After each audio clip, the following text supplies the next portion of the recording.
will be using this evening.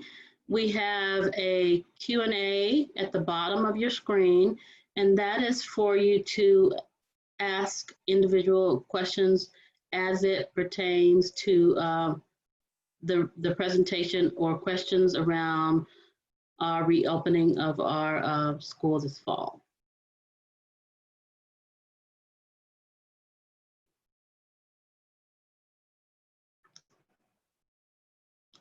So we will begin in about a minute. Again, I'd like to welcome all who are already here. My name is Dr. Lisa McCall. I am the Assistant Superintendent of Tigard-Tualatin. And our facilitators tonight will be some of our elementary principals. And again, we'll get started in about a minute. Welcome.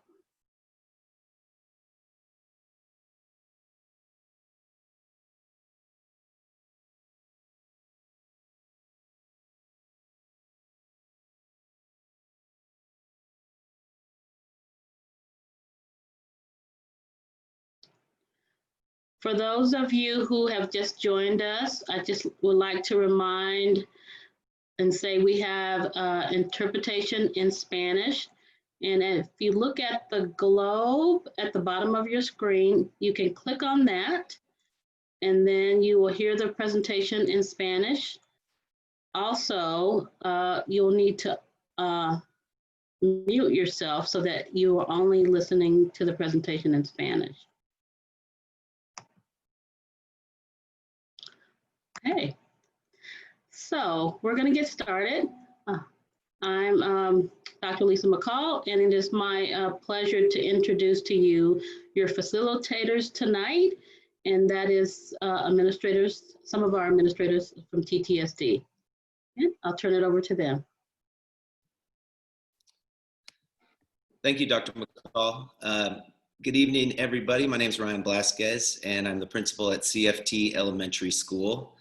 Thanks for taking a little time out of your evening to get some updates about our instructional program as we start to figure more things out for the fall.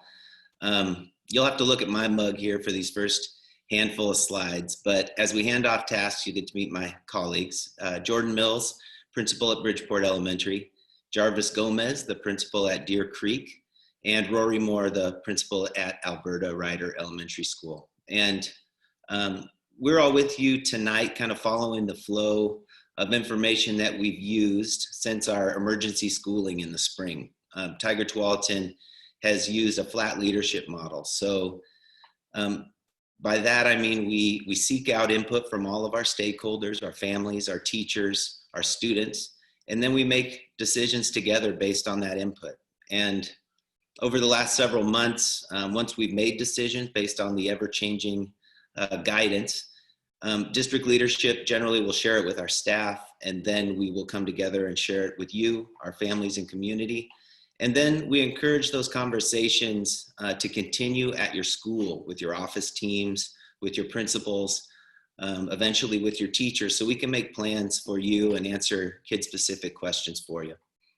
And you know, there's been a lot of things to decide and discuss in a global pandemic, and it has been really wild to say the least. Until 4.5 months ago, online or hybrid learning were not really on our radar. And you know, we're educators, we're teachers, we've had a lot to learn, but we need you to know tonight and moving forward that our students, your kids, are at the center of everything we do and all the conversations we have. So even though any one of our elementary principals, any one of your principals, our colleagues could be doing this tonight, the four of us have been asked to speak. And again, like I just referenced, we really encourage you to have more and deeper discussion at your school with your school teams about your kids. And there's also going to be school-specific listening sessions in the next couple of weeks, and we'll talk about those in a little bit. And no doubt your school will be sending you invites to participate. A quick disclaimer, we don't have a ton of slides, but we're going to move through some of these things quick tonight because some of it's review, especially for those who've already attended other sessions, who've been in contact with their school. And we want to get to the new information as fast as possible for you. But we also need to stay clear on some important things too. So we'll probably reiterate a little bit. And like Dr. McCall mentioned before, you'll notice at the bottom of your screen, there's a Q&A tool, question and answer tool there. And throughout the presentation, please feel free to add questions, and one or more of us will be working to answer those real time. And when we do, the questions and the answers will pop up and be accessible to everybody.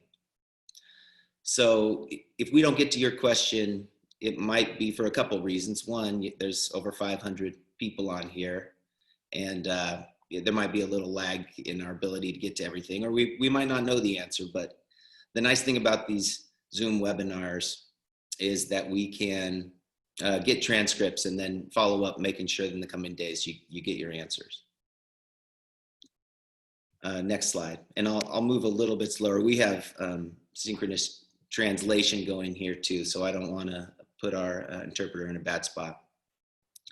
So as we go tonight, we want to make sure that we ground ourselves in our schools and our district's commitment to equity. And the idea is that not everybody is going to get exactly the same things, but rather each student's going to get what they need to be successful. And that's going to be done through teaming and partnership with you. And any and all the things we discussed tonight, any of the committee work we've done since March, any of the work we'll do moving forward is going to be guided by feedback from you, from our teachers, from our community, from our families. And we've listened really intentionally to everyone. And we've listened really specifically to our historically underserved families, families that are underrepresented in our Tigard and our Tualatin schools. Part of the work we'll do, which we're not going to discuss at length tonight, is strengthen our support systems for all families. We have key pieces on our school staffs, family liaisons, counselors, and basic needs teams that are going to reach out early and often to provide support. And we're also going to support and strengthen parent leadership teams, affinity groups, and use the overlapping goals from our community to make sure that what we do works for all kids, and all means all. And we know during these coming months that there's going to be more to adjust and adapt to. The one constant in all of this has been change. And we'll need to be really thoughtful about all of it. You know, we're going to have to continue to ask ourselves when we make decisions, who does this benefit and who doesn't it benefit? You know, are we doing everything we can to include and support all kids and support all families? And we're going to do that together. We're going to ask you to do it together. We're going to invite you to do it together. And luckily, you know, we have smart, thoughtful, supportive community members, caregivers, families, teachers, specialists, and admin who I know will be courageous. We know are going to be courageous enough to talk about the equity issues in our school and in our world. And even though hybrid and 100% online school options are completely new and have been really hard, we're confident we can use this as an opportunity to do some really, really good things too. Thinking together, teaching tolerance and social justice, supporting young citizens, and most importantly, listening to each other. You know, our school and home partnerships are more important than ever. Next slide, Thor. And please shoot me a message in the chat if I'm not giving Mario enough time there. So this slide details our operational blueprint. And I know that Dr. Sue and Dr. McCall have expanded on this a little bit in previous meetings, so I'm going to skim it a little bit. Basically, it's an application that we need to turn into the state in order to start up school. And it's asking us to describe how we're going to balance safety and learning. And there's 4 big pieces that we need to commit to: ensuring safety and wellness for everybody. We need to ensure that we stay connected in a time where that's going to be harder. It asks us to ensure equity and equality at the core of everything we do. And it asks us to innovate and explain how we're going to do that. Online and hybrid learning models are not just placeholders. We have a responsibility to you and your children to provide deep learning and be and expect a lot and be rigorous with that. Next slide, sir. Part of that blueprint is the Department of Education also requires us to use these best practices to limit the exposure to the coronavirus: physical distancing, hand washing, cohorting. So you'll hear that term a lot, and many of you are becoming familiar with it, but it's that idea that we keep small groups of kids and adults together so we can limit interaction and track exposure if we need to. We're required to detail how we'll use protective equipment, how we're gonna clean and disinfect stuff, isolate kids if we need to, adults if we need to. How do we support exposed people? And like the blueprint, these practices and procedures are getting really clearly defined for us. We'll be trained and we'll take every precaution. You'll be kept in the loop every step of the way. And many of you have heard Dr. Sue, our superintendent, say it time and time again, student health and safety is the most important thing. And if and when we return to school, we'll be ready and we'll be prepared. But unfortunately, as you all know, that's still down the road a little bit. Next slide, please, Thor. So tonight, what you're going to hear my colleagues expand on here is our instructional program plans. The first goal is to provide some clarity on what we're going to use to teach kids. What's our curriculum, our instructional programs. The second piece is we're going to explain a K-5 schedule, what it's going to look like a day in the life for your student during those first 9 weeks. Because as many of you know at this point, regardless of model, we're going to have a really similar program for both students, for both programs working from home. And then we're going to talk about frequently asked questions, because as you can imagine, there's some themes that we need to kind of address and get out there. And then we'll talk a little bit about the coming weeks and months. And we don't obviously have the time or the format here to make agreements or set norms. But I'd like to just offer a couple suggestions to the group. Number one is use the question and answer function there on the screen. We'll do our best. But if you have a question about your child specifically, or a school specific question about where you attend, please reach out to your building principal and your office team. There are already lots of frequently asked question documents and tables, and that they may have what you need. And the second piece is something we talk a lot about as teachers and staff, is that conversation is a natural way we think together, and this setting isn't great for that. But please continue these conversations that need to be had about your child with your school, with your principal, with your office team. Nobody's claiming to have all the answers, and this will take collective effort and thinking. You as families have a very different role in your child's schooling now than you had 4.5 months ago, right? Real talk. And please know we're here to do the hard work with you, and we're committed to this partnership. So my colleagues will explain some of those details we've landed on now, and we'll pay attention to that chat stream. Next slide, sir. Good evening, everyone. My name is Rory Moore. I'm the principal at Alberta Ryder Elementary. I'm going to start my portion of this presentation by acknowledging all the work that's gone into this so far. We have more than 100 educators across levels and job roles working on our emergency schooling since last spring. They're responding to changing guidance from the Oregon Department of Ed. They're doing that throughout the summer, informing our plans, dissecting online curriculum options, all the things, really. They have been working for months on all kinds of moving targets, and we want to make sure we express our gratitude for everything that they've done. But that gratitude also extends to all of you, our families. This has been challenging and stressful for you, and we know that, and we're very sympathetic to it. But I want to say that we're all in this together, and I'm confident that we're going to make it through this difficult situation the best way possible, and we really appreciate your understanding as we navigate this. So finally, before I get into some of my other slides, I also want to thank Thor Kuhn, who's facilitating the technology for this Zoom meeting. So thank you, Thor. We really appreciate you. So on this slide, as it became clear that we need to prepare for large chunks of time online, we began the conversation about the how we teach and how students would learn. We also very much understood that we needed to make substantial improvements to our delivery model compared to the spring. It came down to the fundamental question of purchase a standard curriculum so that lessons and quizzes and those types of things could be standardized or consistent and predictable, or to continue to use Seesaw and create our own lessons in math and reading and social studies that came from the curriculums that we already have.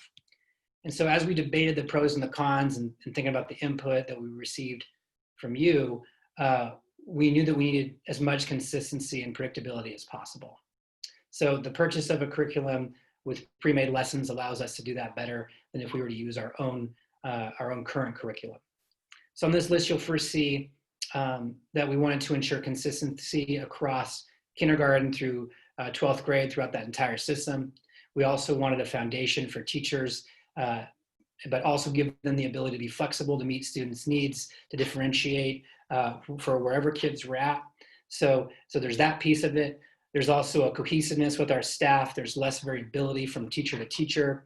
There are multiple ways to communicate regardless of language. You as parents can track progress on what students are doing, which means there's more accountability, there's the opportunity for more rigor, and it also allows for a smoother transition for hopefully when we get back in the building. So Thor, next slide, please. And as I said, when we surveyed our families and when we surveyed you, we knew the number one thing that you guys were concerned about was consistency and predictability. We knew you didn't feel like you had that in the spring, and our staff felt the same way. So the curriculum we chose was Florida Virtual. We believe this will give us the predictability and the consistency that we want. Canvas is the platform. This will replace Seesaw and Google Classroom, and we'll use this to disseminate content and lessons to you and your students. The lessons and quizzes and learning materials and things like that will be from Florida Virtual. And Florida Virtual replaces the curriculum that we currently use. And what I mean by that is things like journeys for reading and math expressions in math. So having the established curriculum doesn't mean that we can't be flexible. We need to be flexible, and we may need to supplement. But Florida Virtual is a foundation that is very predictable and very accessible to all of our stakeholders, to kids, to parents, to teachers, and to the rest of our staff. So on the next slide, slide 11, we are, our rollout plan is actually pretty simple. We are going to be training our teachers during our 2-week in-service, which is just in a few weeks, and they're going to learn this stuff very much in depth prior to when your kids return to school. And so we're going to start that immediately as soon as the teachers are back with us. We are building our training programs for families too. We're going to have videos, we're going to have school-based support. We have basic needs teams that can work with you, and we can do one-to-one work if necessary. Also, our kids and families will be trained and supported in small groups, one-to-one by their teachers. They'll be available for that as well. So the last slide for me, what I'm going to conclude with is this graphic in this document is pretty important. It compares and contrasts the hybrid model with a 100% online model. The timeline to decide which option you're going to choose has been extended to noon on Thursday, which is this Thursday, August 13th. And this document does a really good job of highlighting the differences between the two.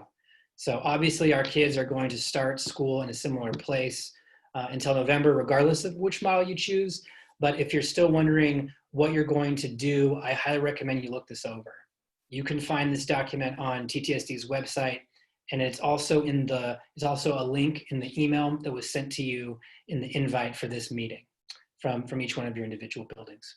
So thank you for your time tonight, and I'm now gonna pass it over to Jordan Mills, principal at Bridgeport Elementary.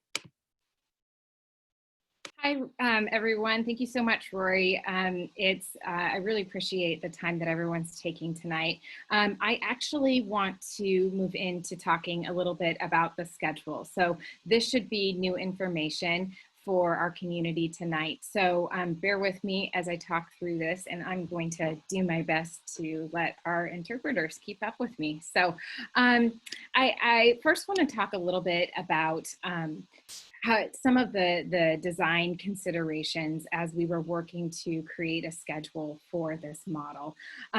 This should provide some clarity on the daily experience that your students are going to have. So really, there was really an attempt to get some balance in the schedule, which is a challenge. We were thinking, how do we balance that active instruction with independent practice for students, right? And how do we balance providing structure and rigor versus flexibility for some of our students and families that have different schedules? And how also do we make sure that we're meeting the Oregon Department of Education's requirements while also making sure that it's a good fit for our students for their age and level, and that it's developmentally appropriate for them. And the real truth is it's impossible to make a schedule that's perfect for every family's individualized needs. But what I want you to know is that this schedule is really intentional, and it was designed alongside teachers, and it really tries to get at that balance that I was explaining.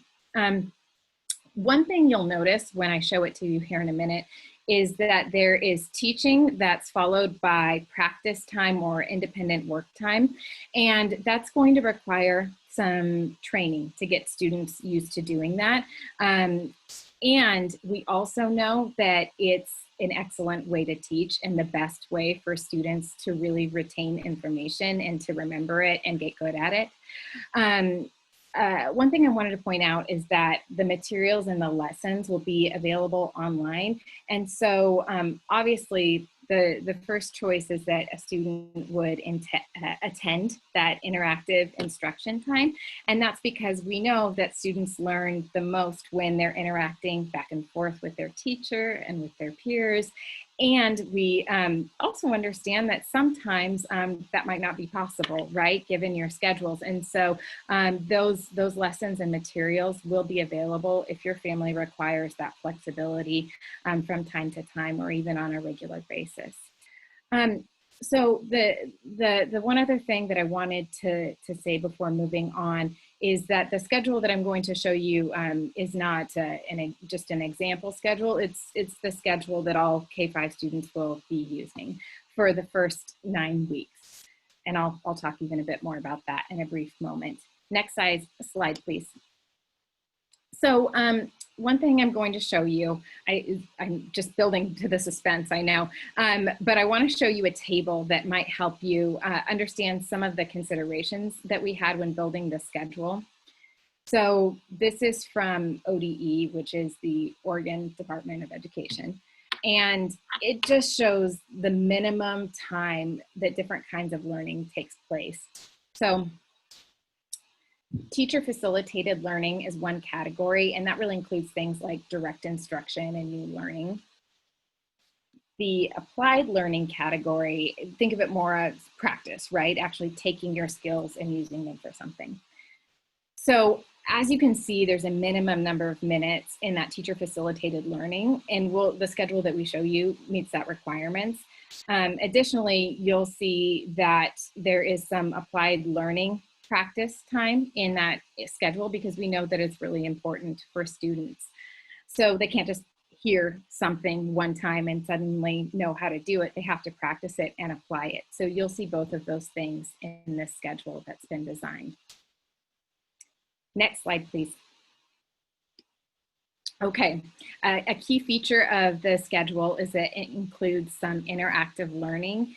You may have heard the term, you may be hearing the term synchronous learning, and we're using the term interactive learning, and really what that means is that it will involve real-time two-way communication and active student engagement in the learning. So think of it as activities that students are doing right alongside their teachers at the same time. So one of the biggest pieces of feedback that we heard in the spring from our families and our students actually, was how valuable that peer interaction was for them, and also the student-teacher interaction piece. So that's really going to be a big focus, and really the purpose of the interactive learning is to increase that engagement. These are some examples of different kinds of interactive learning that we could be doing, depending upon the format and the content. Next slide, please. Okay, the moment we've all been waiting for. I'm going to hop into talking a little bit about the schedule. So to clarify, this is the same schedule for everyone, for all students, 100% online and hybrid for 9 weeks, or until it is safe for us to come back to school. So 100% online students will be teacher-paced unless a student has an individualized need that can be met with self-pacing. You know, in a lot of cases, teachers are able to provide more challenging assignments or accelerated instruction, which may meet those students' needs. But if self-pacing is a better fit, you should get in touch with your student, school, and teacher as the year approaches to arrange how that will work according to some parameters that have been set in order to ensure a really successful experience for all students. So students, as you know, are going to be placed in these cohorts. So a class may have 2 cohorts within it at 2nd through 5th grade. They will, because they'll be alternating those days on the hybrid schedule when we return. However, in the meantime, they'll be placed in those cohorts. But for as long as we are fully at home and online, everybody learns together in that same class, regardless of if you're in the A cohort or in the B cohort. So a big area of focus in this schedule is the social emotional support for students. So we know this is a hard time for everyone, and kids miss their teachers and they miss their friends. And I am living that at home with my daughter right now. So what we want to do is really prioritize this daily connection, right? We also really want to create a predictable routine for students. So every day we'll start with that interactive social emotional learning time. It could be a morning kind of class meeting where students are checking in and sharing, really connecting with their peers, right? It could also include some social emotional skills instruction too, lessons about maybe respecting others' opinions, politely disagreeing, managing stress, a wide range of things that would be particularly useful during these challenging times for our kids, right? For K2 teachers, that means kindergarten through 2nd grade teachers, that could also include that calendar time, which we know is really important. It teaches kids language building skills, and it teaches them about time and counting. And again, it's really an important piece of this predictable routine. So as you can see, that's how students would start their day every day at 8:30, every student. That would be 40 minutes. After that, we give students a break. Now, that doesn't mean to say that the student is sitting and listening for 40 minutes. As a mother of an incoming 1st grader, this is not possible. The teachers are skilled at this. They know how to break it up. They know how to get students moving around. They know how to make it interactive so that it's enjoyable. But nonetheless, we'll have that break. Then hop into reading instruction. We like to do this early when kids' brains are really fresh. So we're going to start with some established routines that kids have and that we know work really well when there's that 2-way interaction and communication between students and teachers, so that students can get feedback. If they make an error, then the teacher can help them learn from that error, for example. So this could include like some basic letter sounds in the early grades, and at the upper grades, it may include some teaching in preparation for the work that students will do, or some teaching in response to how they've done in their work so far. So following that interactive instruction, students will get some time on Florida Virtual. And they will get some instruction in the program itself too. It's not as though it's just doing work. There is instructional components built into it, right? And the teacher will be available during that time to answer questions. We were talking with the staff this morning, and we were saying it's kind of like that time where you walk around the class and circulate, check in with students, they raise their hand if they have questions. So think of it that way, right? Following that time, we'd like to also give students another break before they essentially hop into a really similar pattern with the math instruction, where we have those predictable routines. That's that interactive learning piece. Students are responding, teachers are giving feedback, and then students hop into working on their Florida virtual math work. And the teacher is available for questions and to give feedback to students and guide them along as they need it. So this is the first half of the day, and I'm explaining it in depth in hopes that this may answer some questions and hopefully not inundating you with too much information. But let's go ahead and move on to the afternoon portion of the day. Thank you. So students would have a lunch break around 12 o'clock. And then the afternoon for many students will actually be much less structured than the morning time. Students will have some assignments in an area called content that will include material that isn't covered, during reading, math, or social emotional learning. So examples would include science, social studies, and things of that nature. And for the first 9 weeks of school, well, maybe not 9 weeks, but the first several weeks of school, digital citizenship, which really means just students learning how to be responsible online and care for their devices and navigate technology, that will be the content there, right? Because we know that it's not just learning school stuff, we actually need to learn how to do school with all of this technology, and we need to continue to teach that. So this content will be completed by students independently with a teacher who is available to support. So students could complete this at a different time if that's what worked for them. So after that content time, individual grade levels will have a specials time. All students will get specials, PE and music, right, for about 25 minutes daily. And that could include some interactive instruction, and it may also include other assignments and different kinds of instruction. So that will happen at a daily consistent time for your child's class. But for example, a third grade class may have their PE and music time at a different time than a second grade class. It would all be within that 1 to 2:30 window.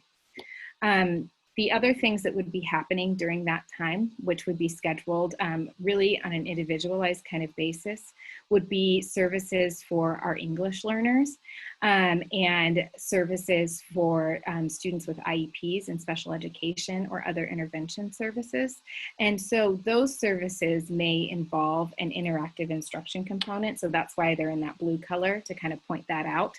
Other students who are not getting English learner services or who are not getting intervention services could have some independent teacher-directed assignments to do during that time. So the gist is that the afternoon will be more individualized for many students, and for other students will be flexible and include some independent work during that time.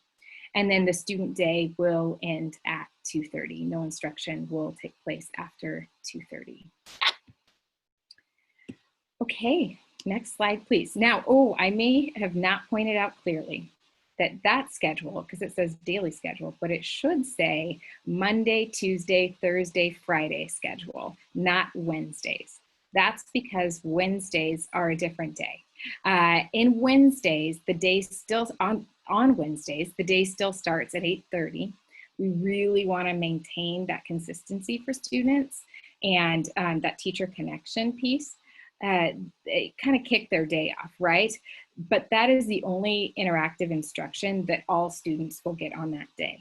The rest of that day will be students working on their Florida virtual material. So this schedule here can be used to guide your students' day in order to maintain that routine that you may be working very hard to build with them. However, it could also be flexible on that day depending upon your family's needs. So English learners and special education services may also still take place on those days and could include some interactive instruction on those days also. Okay, next slide, please. So just a couple more notes. The hybrid schedule, the schedule that I just showed you from the previous slides, is the same as the 100% online schedule will be all year. However, one point of clarification is that the hybrid schedule, when the metrics are met and students can return to school in person, will have similar content, the same content really, but the times of day when those content areas are may change a little bit. Every single student across our district may not be having their reading block at the same time once we return to school, and so there may be a little bit of adjusting at that time. So our school day for students for this first 9 weeks is 8:30 to 2:30, and our school day upon return to school, once those metrics are met and it's safe for us to come back, will be 7:30 to 2. Some folks asked, why is that? And it has to do with transportation, bus schedules, and bell schedules at middle and high school, and aligning all of those things. So it's part of the puzzle. Next slide, please. I wanted to briefly point out something that is a big topic at Bridgeport, and that is our two-way immersion program. I'm just going to give a small bit of information right here, as I can deliver other information in a different way. But two-way immersion is a bilingual Spanish-English program, and it's for students at Metzger and Bridgeport who are already in the program. You can't join after kindergarten. So both our 100% online and hybrid options will be available to families in the two-way immersion program. The two-way immersion program will use the same schedule that I just presented, and it will also use Canvas. It will also use some Florida virtual, but reading instruction will use a program called iStation because it's in Spanish. You should have gotten an email a couple of days ago, was it? Nope, it was yesterday. An email yesterday with more information. It was a long email that had some dates at the top that then explained a little bit more regarding specifics for TWE. So if you didn't get that email or you have more questions, feel free to reach out to your building principal regarding TWE specifically. All right, next slide, please. One last thing I wanted to mention before I hand this over to Jarvis is that we've got several specialized programs in our district. English language development, which is for students who are classified as English learners. We have special education for students with individualized education plans, IEPs, right, and 504s. We also have Title I and intervention systems for giving students additional instruction, particularly in reading. And then we have talented and gifted services too. And really all I mean to do right now is just point out that these are federal programs and they'll still exist regardless of online or in-person instruction and regardless of the track that or the learning option that you choose for your students. Services are individualized in all of these cases and supported by the specialists that work at the school. Okay, and so now it is time for Jarvis. Are you ready to talk about frequently asked questions? I am ready. Thanks everybody for being here tonight. I am Jarvis Gomez, the principal at Deer Creek Elementary. And I'm gonna close us out this evening just with a few frequently asked questions I'm gonna go through and share with you what our next steps are after tonight. And so on this screen, you see some topics that have come up from our community meetings in the past and from some other conversations that have been occurring throughout the district. And so I'm just going to go through these one by one fairly quickly, but slow enough to hopefully make sure people understand. So first topic there, will small group instruction exist in hybrid and 100% online? And the answer is yes. If you look at the second and third column, the second column is our hybrid model, and the third column there's 100% online. We will be using Google Meets for these small group instructions, and it does allow, Google Meets does allow for breakout rooms now. That is a new thing that's happened that Google has done for us. The second question, how many teachers and how many students will be interacting in the hybrid model? That's actually to be determined. What we're doing now is determining how many students will be choosing either hybrid or 100% online. And those students will then be divided into their cohorts. And that does depend on how many students are in each one of those models. So more to come later once that is figured out. Will students have interactive access to teachers and classes? And for both models, the answer is yes. If you noticed on the schedule that Jordan just went through, there are times where students will be interacting with their teacher and their peers. Will all live instruction be recorded? As of right now, yes, we want to record that instruction. We do understand there'll be times where students are unable to attend that portion of the day for a variety of reasons. And so we want to make that available as much as possible. And that's for the hybrid and 100% online model. Can I move from one model to the other mid-year? Yes, we are asking parents to choose a model now, and then at the semester, there can be conversation about switching depending on individuals' needs. We're asking that it is that long because we are trying to develop our staffing for the year, and not to go down the weeds. That is a complicated process to do, and that's why we are asking people to choose now. But yes, at the middle of the year, we can have conversation about switching models. Next slide, please.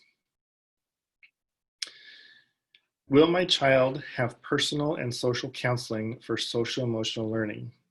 And the answer for both models is yes. In the schedule Jordan went through, the beginning of the day, there is time where each class will be having a time of social emotional learning, as well as the neighborhood counselor will also be available for both models, whether the students in the hybrid model or the 100% online model. Second question there, can my school help me organize a learning pod? We have had some conversations where parents are trying to organize some pods of students and where they could do their learning together, socially distanced. And for both models, the school is not able to help with that organization. There could be where the PSO, the Parent Support Organization, is helping with that, but as of right now, the school is unable to do so.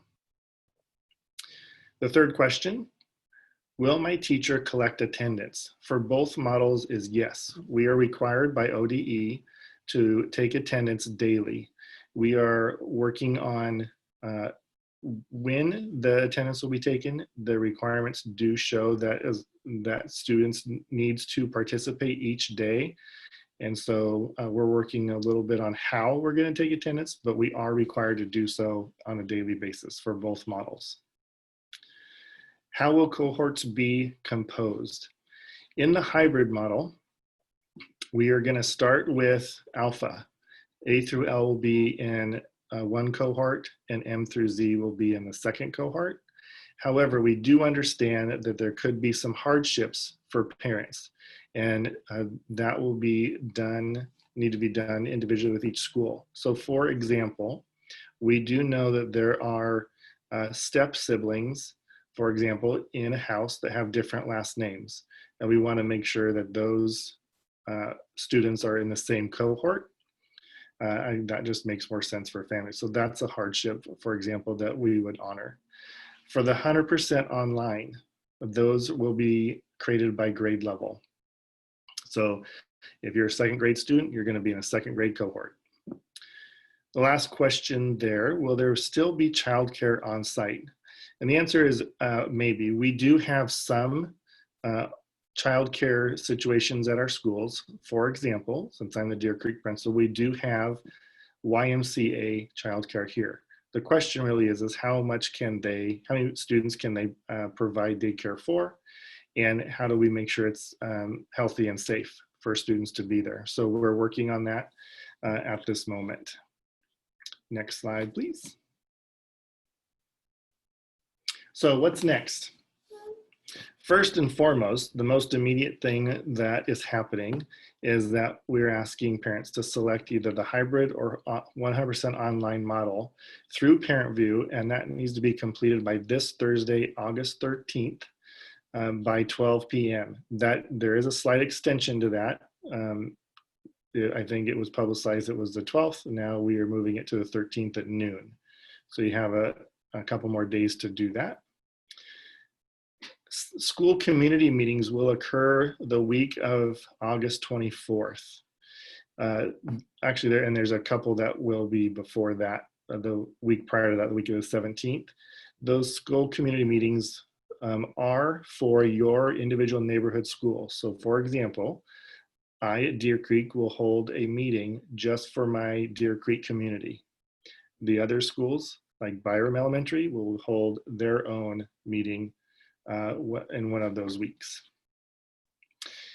There's been some question about Canvas for families and training. The district will be providing some online training, some tech training the week of August 24th. So look for more information to come out regarding Canvas.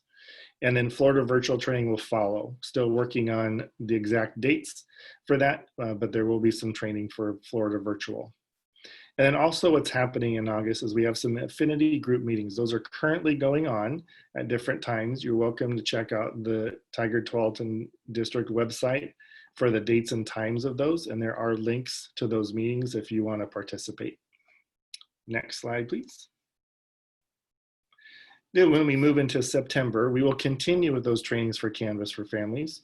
It's not just a one shot we're done. We want to make sure that families feel comfortable also. So there will be some additional training in September. And then just lastly, there's a reminder that September 14th is our first day of school. And that is for everybody because we will be online. And then next slide.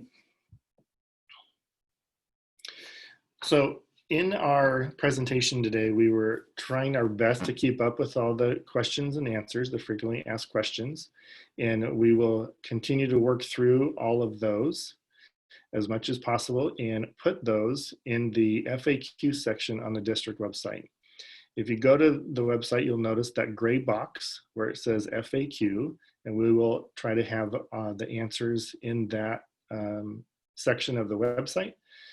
Of the ones that we missed this evening. So make sure you check that out, please. And the next slide. And with that, I want to thank everybody for giving up their evening tonight. I hope we were able to answer some of your questions and get some information out to you. Know that in the weeks to come, there will be additional community meetings at your elementary schools that we will hopefully be able to address some of the questions that you had there. Have a wonderful night. We appreciate you so much for being patient as we venture into these new territories of learning and school.